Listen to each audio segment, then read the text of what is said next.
বিগত সরকার ক্ষমতায় আসার পর ২১শে জুলাই কমিটি করেছিল। আমি সেটার রিপোর্ট বিকেলে প্রকাশ করব। তথ্য প্রমাণের ভিত্তিতে বাংলার জনগণের সামনে তুলে ধরব। বিধানসভায় মন্তব্য মুখ্যমন্ত্রী শুভেন্দু অধিকারী।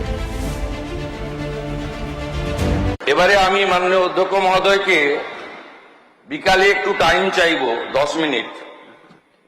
এটা হলো বিগত সরকার 2011 সালে আসার পরে 21শে জুলাই কমিটি করেছিল, 21শে জুলাই কমিশন, রিটায়ার্ড জাস্টিস সুশান্ত চ্যাটার্জির নেতৃত্বে। আমি সেই রিপোর্ট আজকে বিকালে জনগণের সামনে প্রকাশ করব। সুশান্ত চ্যাটার্জি জাস্টিস, তিনি যা যা রেকমেন্ড করেছিলেন, যারা কালকে 21শে জুলাই করবেন তারা 15 বছর সরকারে ছিলেন, তারা কতটা কার্যকর করেছেন আর করেননি সেটা বিকালবেলা আমার তথ্য প্রমাণের ভিত্তিতে আমি বাংলার জনগণের সামনে রাখব।